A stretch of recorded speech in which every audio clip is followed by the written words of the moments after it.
Ahoy there, Chummers, and welcome to the Sixth World. And today we're going to be talking about the Clan Spaniel Sourcebook for Battletech. Now, this was put out as an April Fool's joke product on April 1st by Catalyst Game Labs. I saw it and I was like, yeah, you know what? It's only $2. I'll use my Drive-Thru RPG affiliate link, which is going to be in the description below if you want to pick this up. And I'll go ahead and purchase it and maybe make some memes on it and, have a good time with it because it's probably not going to be a very good product. And I was actually kind of surprised, to be honest, when I opened this book up. Number one, I was surprised as to the quality of it, surprisingly. So this is actually going to be, I'm going to review this honestly. So despite, all the beef that I have with Catalyst for many different reasons, I can still review their products honestly. And this one was, it's not great. It's not bad. It was only $2. So, make of that what you will. Shipping wasn't too bad on it, though. Shipping was only $500. So, hey, not too bad of a cost right there. So, anyway, let's go ahead and take a look at the source book. So, first of all, what is Clan Spaniel? So, Clan Spaniel is an in-universe TV show for clanner children. I forget when Clan Spaniel actually came out. I think it was maybe in like the 90s or something as a joker. It's been for a while. I don't believe this was a Catalyst invention, if I remember correctly. But yeah, it's essentially a TV show for clanners that uses anthropomorphic animals to essentially promote clan values, specifically the Crusader philosophy in the lead up to the clan invasion, and also to portray the Inner Sphere in as bad a light as possible. So the basic story with Clan Spaniel is it's a clan of animals. There's like 20 blood names in the clan. Each one has to do with a specific animal. So you'll have you've got like parrot, dog, cat, and so on and so forth. Surat is another one, and so on and so forth. And they invaded the Inner Sphere to rescue it from the evils of the evil depredations of the monkey tribes. And the monkey tribes very clearly being ham-fisted caricatures of Inner Sphere houses. And we'll get to that in a little bit. So that's the basics behind it. If you want to read up more on it, you can check out, I'm sure there's an entry on sarna.net for it. And this book actually goes into the history of it. So there's three parts of this book. The first part of this book is essentially a script for an episode of the show. It goes on way too long. We'll get to that later. But it's a piece of fiction that's done up as a script for the show. The second part of the book is, four parts of the book, I guess. The second part of the book is a history of the show and how it affected clan history from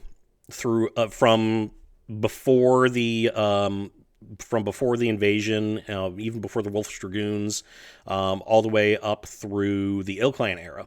And it actually brings the show into the Ill Clan era as well. It has some description of the key personalities of the shows, from like the main clanner characters all the way through the leaders of the monkey tribes. And then the last part of it is some scenarios for classic Battletech that are based off of episodes of the show. So right off the bat, you can see it's kind of set up. The cover art is done up as one of the old clan source books, which I actually like. I think that's a nice touch. It's got a classic feel to it. Even the intro page right here, you can see has that kind of classic clan source book look to it. So I like that. I like how they did an homage to that piece of clan history within Battletech. Much better than the shitty memes that they put out dissing the old urban mech art. So this is the start of the fiction that introduces the book, which is The Adventures of Clan Spaniel, The Case of the Spying Surat. I'll be honest, I didn't like it. It's it's somebody who it's written like somebody who tried to write a children's show and didn't really like a 90s children's cartoon or an 80s children's cartoon and didn't quite know how to get there, and it goes on and on and on and on and on and on. Also, there's this little piece of art. We'll talk about that. We'll get to the art in a little bit, but it goes on. It's like 8 pages, but it's 8 pages way too long. I had to keep reminding myself that, yeah, okay, the descriptions are ham-fisted, the dialogue is kind of stupid. I had to keep reminding myself that this was a kids show. The way I envisioned it was it's kind of like Clan or G.I. Joe. Or Clan or Ninja Turtles, or something like that. I very much got a feel that this was supposed to be like a '90s style kids cartoon, with all of this. So it just, I don't know that they needed to have it in there. Like I said, I didn't like it, but I soldiered through it. I got through it. It's okay. It's okay. Now the second part is the New Adventures of Clan Spaniel, which details the history of the show, which is like over 100 years old, at the point of Ilkan. The whole book is kind of written like the Clan Wolf is essentially wanting to bring the show back in order to promote the Clan and change children's opinions of essentially change society's the inner sphere's opinions of the Clan by propagandizing the children, which is not a bad strategy. In the grand scheme of things, lots of governments and lots of movements have done that throughout the decades. So this is not anything that's new to human history or anything like that. I will say this: the history is actually pretty well written. And it's actually really interesting at points. I especially like the description of the Daniel the Spaniel cartoon, which was like the first iteration of this style of cartoon and where Clan Spaniel came from. And the name Clan Spaniel is like a callback to this old original show. That was like it's like it's no longer played due to political reasons and that sort of it actually goes fairly in depth into the history of the show, and it is very interesting in points to see how a society that really you wouldn't think would have much of a use for propaganda, it's a good look at how a society like that would actually build a propaganda piece, and a very successful propaganda piece as well, throughout the history. It also details the major factions of the show. You've got Clan Spaniel, which of course is the good guys. You've got Clan Rockswine, that throughout the decades that the show's been in production, they've been good guys. They've been foils to the good guys. They turn outright traitor. And it talks about how Clan Rockswine has been used interchangeably in those roles to represent different clans and promotes different things within clan society, which, again, as somebody who comes from a political realm where propaganda reigns, and as somebody who has looked into that sort of thing before, again, this is all really interesting to me. I like the detail that it goes into. You've got one thing I actually liked here was Babby's Baboons. So there's a faction in the show called Babby's Baboons that was inserted into the show to when the Wolf's Dragoons were sent to the Inner Sphere. The logo is very clear. By the way, the logos, that's another thing I want to talk about a little bit later. The logos in this book actually are pretty good. surprisingly enough. But we'll get to that when I get to the art. So Babby's baboons are essentially the stand-in for Wolf's Dragoons. They start out as like, these heroic spies sent to reconnoiter the inner sphere and sent to scout the monkey tribes and see how bad things are and so on and so forth. But as the clan invasion approaches and as the Dragoons switch sides, once the clans lose contact with the Dragoons in like 3024 or so, Babby's baboons kind of disappear because they don't have any. They literally based Babby's Baboons episodes off of reports from the Wolf's Dragoons. And when they stop getting those reports, the baboons go away. But then the baboons come back during the clan invasion era as the bad guys, mercenaries that only care about money, that are in the employ of the monkey tribes, which reflects Wolf's Dragoons switching sides from the clans to the inner sphere. So I thought that was actually pretty well done. Another thing that I like is the White Monkey Clan. So or the White Monkey Tribe. So every monkey tribe, of course, is a stand-in for an inner sphere faction. You've got the red monkeys, which are Kurita. You've got, the green monkeys, which are the Capellans, purple monkeys, which are the free worlds, and so on and so forth. So you get the idea. It's very simple. It's a kids show again, so you got to make things like that simple and exaggerated so that the kids will get it. Comstar shows up around the time of the clan invasion as well, especially after the Battle of Tukiad, and they are the White Monkey Tribe, led by the one-eyed monkey Mizaru. And they become the arch villain of the story of the show in the 3050s, which I actually like that. I like how they incorporated that. It really is. I don't want to say it's ingenious how all that gets incorporated, but it's really neat to see how all of that happens.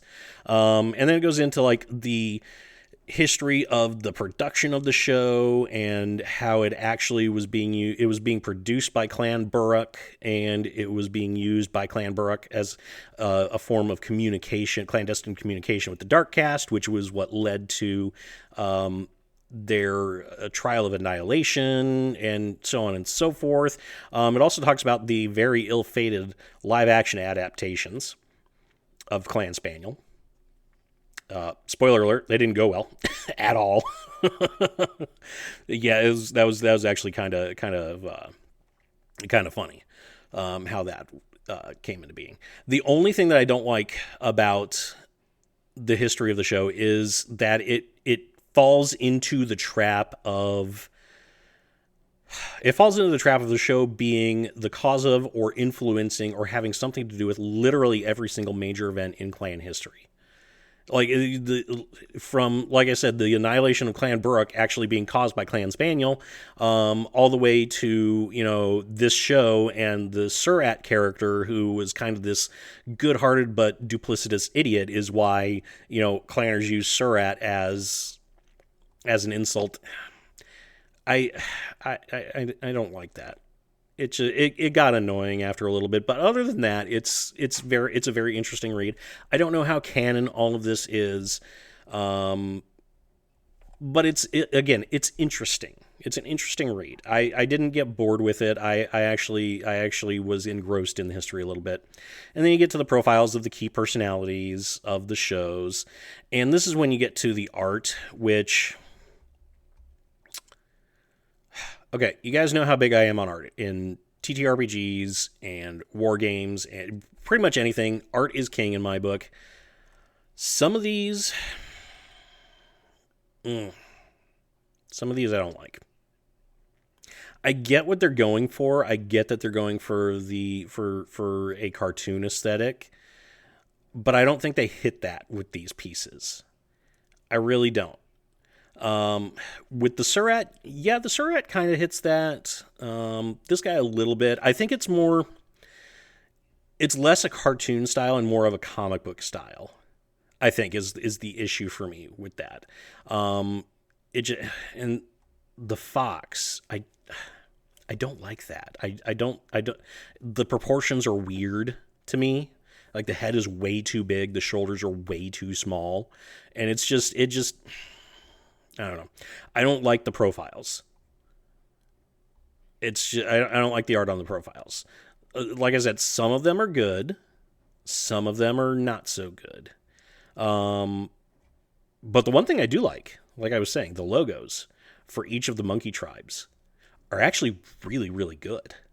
Like I almost want to paint some of these up and put this logo on some of these mechs, because some of these are really clever, but all of them are pretty good. They somebody on Twitter who also one of my Twitter followers who also got this book said they hit unintentionally hard, and I think that's a pretty good description. Like the Capellans, the Green Monkey Tribe, the Capellan stand. I think that's funny with the banana sword. And of course, you got the Free Worlds League stand in here. You got the Blue Monkey Tribe. That's the clenched monkey paw, which and the White Monkey Tribe.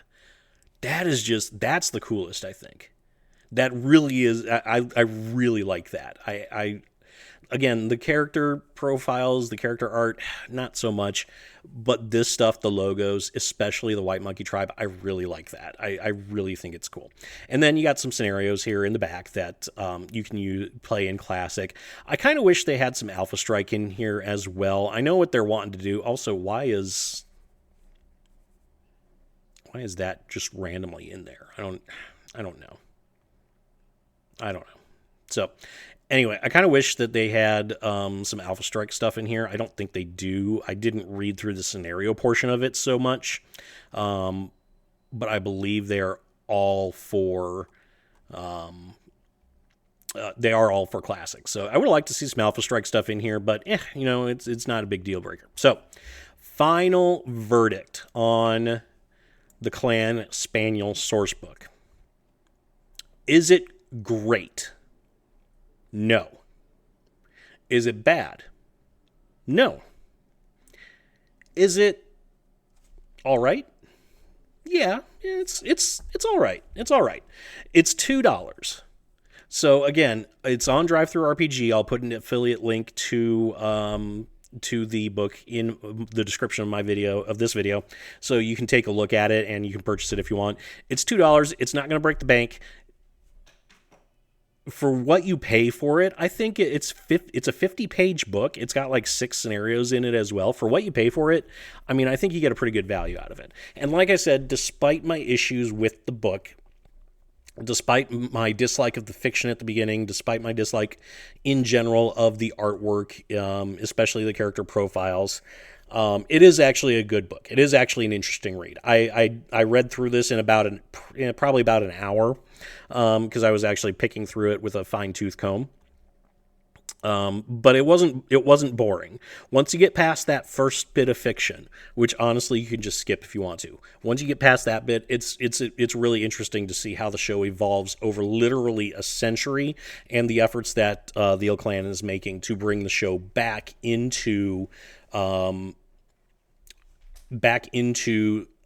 3050, the Ill Clan era for general Innersphere consumption in order to promote the Ill Clan and their Star League. So that portion is pretty interesting. Would I like to see something additional done with this? Yeah, I think you probably could do some more stuff with this. I might, if they put out like a follow-up to this, I might pick that up and see. So yeah, all in all, I think it's worth the $2. If you want to get it, get it. If you don't want to get it, you're not going to miss out on anything. But if you do get it, you're not going to waste your money. It's a pretty decent value for what you get. And again, I want transfers of these. I honestly do. I don't use transfers at all in my painting because I hate them. But I kind of want transfers of these so I can do some Monkey Tribe mechs.